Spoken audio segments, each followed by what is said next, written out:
Hello friends, welcome back to our channel. तो आज के इस वीडियो में हम एसएससी सीएचएसएल का जो आपका आज से एग्ज़ाम शुरू हुआ है 2024 का। तो आज है आपका 1 जुलाई यानी 1 जुलाई का आपका सेकेंड शिफ्ट का एग्ज़ाम समाप्त हो गया। तो उसी को क्वेश्चन को डिस्कस करेंगे जो कि आपका 100% रियल रहने वाला है। तो क्वेश्चन का लैंग्वेज थोड़ा सा इधर उधर हो सकता है, बाकी प्रश्न जो कि आपका 100% जो बताते हैं वही पूछा जाता है। तो चलिए शुरू करते हैं। तो इससे पहले आप चैनल को सब्सक्राइब ज़रूर कर लीजिएगा। तो जिन जिन लोगों ने सब्सक्राइब नहीं किया ज़रूर कर लीजिएगा। तो चलिए शुरू करते हैं। हमारा जो फर्स्ट क्वेश्चन है, playing it's my way is the autobiography of home. तो आपका सचिन तेंदुलकर जी का है। तो सचिन तेंदुलकर जो कि राइट आंसर हो जाएगा। Playing it my way is a autobiography of former Indian cricketer Sachin Tendulkar. It is को रिटेन बाई बोरिया Majumdar an Indian sports journalist along with Sachin. The autobiography was published on 5th November 2014. A century is not enough. His autobiography of Sourav Ganguly and Yuvraj Singh associated with the taste of my life, जो कि आपका autobiography है युवराज सिंह जी का। वहीं Rahul Dravid biography the nice guy who finish first was written by Devendra Prabhu Desai, जो कि आपका राहुल द्रविड़ का जो कि आपका है बायोग्राफी। चलिए नेक्स्ट है आपका Teri Mitti Mein Mil Jawan song is from which movie. तो आपका केसरी जो कि आपका मूवी से था, तो केसरी राइट आंसर हो जाएगा। Teri Mitti Mein Mil Jawan is a song from an Indian Hindi film Kesari 2019 dedicated to Indian soldier and their courage and sacrifices. चलिए नेक्स्ट क्वेश्चन की ओर बढ़ते हैं। नेक्स्ट है आपका which country hosted the 2023 cricket world cup. तो आपका इंडिया जो कि इसका राइट आंसर हो जाएगा। कब किया था? तो 5 अक्टूबर टू 19 नवंबर 2023 तक खेला गया था। चैंपियन की बात कर ले तो ऑस्ट्रेलिया आपका जो कि चैंपियन रहा था। रनर अप की बात कर ले तो इंडिया रहा था। और वहीं बात कर ले पार्टिसिपेंट की तो आपका 10 मैच जो कि आपका इंडिया जीता था। मैच की बात कर ले तो 48 मैच हुआ था। प्लेयर ऑफ द सीरीज की बात कर ले तो विराट कोहली को, जो कि आपका इंडिया के हैं। मोस्ट रन की बात कर ले तो विराट कोहली कितना 765 रन जो कि मारे थे। मोस्ट विकेट की बात कर ले तो मोहम्मद शमी जो कि आपका 24 विकेट लिए थे। एडिशन की बात कर ले तो आपका 13th एडिशन जो कि आपका था। चलिए नेक्स्ट है आपका where is Nehru Institute of Mountaineering located. तो आपका उत्तरकाशी जो कि इसका राइट आंसर हो जाएगा। Mountaineering is a sport that involves climbing a high mountain. It mainly involves reaching or attempting to reach the high points of the mountain, which is done to enjoy climbing. Mountaineering is mainly of two types, alpine and expedition. Nehru Institute of Mountaineering यानी NIM की बात कर ले तो आपका NIM was established on November 14 in 1965 in Uttarkashi, Uttarakhand.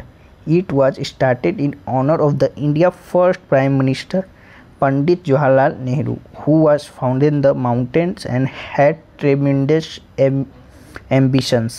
तो आपका अगर उत्तरकाशी इसका नहीं होगा राइट आंसर, तो आपका ऑप्शन में उत्तराखंड जरूर दिया गया होगा। तो उत्तराखंड जो कि आपका राइट आंसर हो जाएगा। चलिए नेक्स्ट पॉइंट्स की ओर देख लेते हैं। नेक्स्ट आपका it was started in the, तो ये देख लिए। नेक्स्ट देख लेते हैं। The Nehru Institute of mountaineering is considered one of the premium mountaineering institute in India and the most respected mountaineering institute in Asia.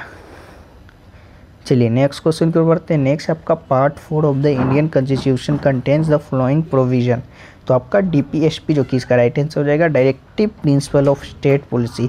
Part 4 of Indian constitution deals with our directive principle of state policy यानी DPSP। The provision content in the DPSP can not B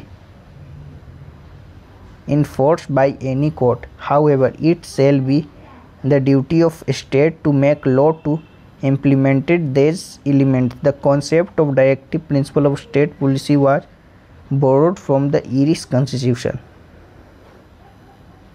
next question है आपका who will be India chief G20 coordinator from May 2022। तो आपका हर्ष V Shringla जो कि आपका right answer हो जाएगा। Harshvardhan Singla won in 1962 will serve as India Chief Coordinator for G20 in 2023. Previously, he held the position of Ambassador to Thailand, High Commission to Bangladesh and Foreign Secretary of India. G20 की बात कर ले तो the group of 20 और G20 is an intergovernmental organization composed of European Union and 19 other countries.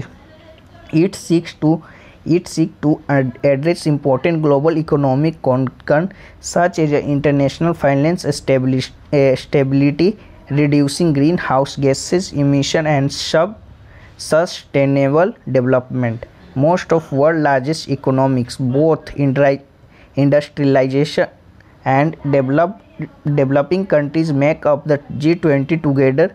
They represent 2/3 of the world population यानी 60% of its land area and about 80% of the world gross world product यानी GWP. चलिए next है आपका which part of constitution is called the magna carta of the Indian constitution. तो आपका part 3 इसका right answer हो जाएगा.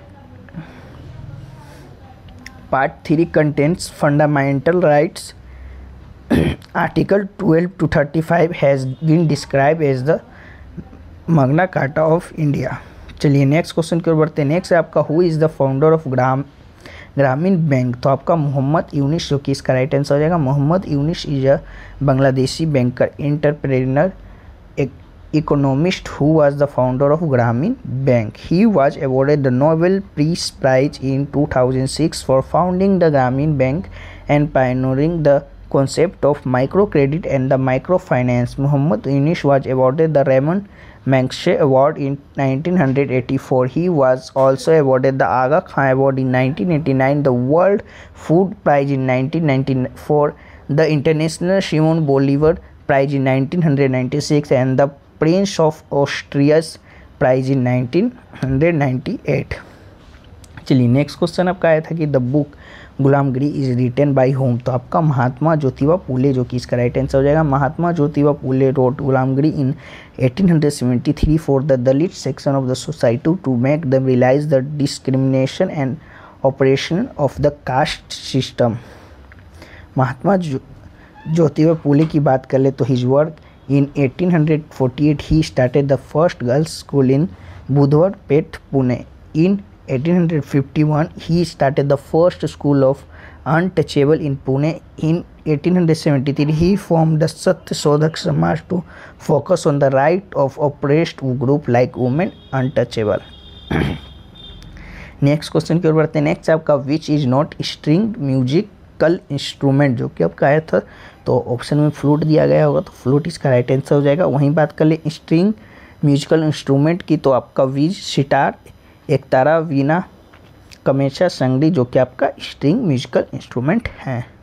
वहीं फ्लूट आपका नहीं है तो फ्लूट राइट आंसर हो जाएगा. नेक्स्ट आपका who was the founder of Badami Chalukya dynasty. तो आपका पुलकेशिन फर्स्ट जो कि इसका राइट आंसर हो जाएगा. Pulakeshin first was the founder of Chalukya dynasty. He establish a small kingdom with Badami as his capital.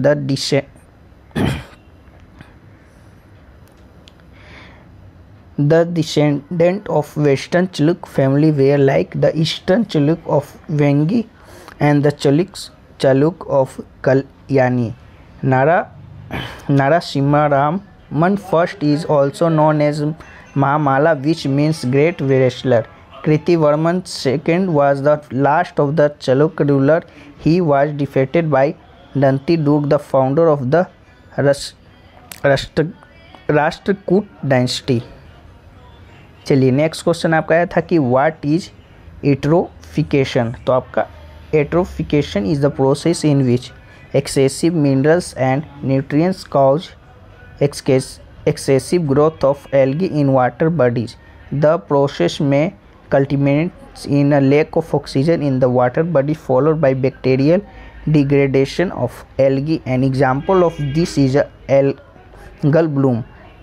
Eutrophication is usually induced by the release of nitrate or phosphate containing detergent, fertilizer or sewage in the aquatic system. तो तो आपका ये रहा जो कि 1 जुलाई second shift में question जो कि पूछे गए थे, जो कि हालांकि 4-5 प्रश्न जो कि नहीं मिले होंगे, तो हम उन्हें आपका पीडीएफ में शामिल करके पीडीएफ जो कि आपको टेलीग्राम चैनल पे मिल जाएगा। तो टेलीग्राम चैनल से जुड़ जाइएगा, लिंक डिस्क्रिप्शन बॉक्स में होगा। तब तक ये मिलते हैं। जय हिंद, जय भारत।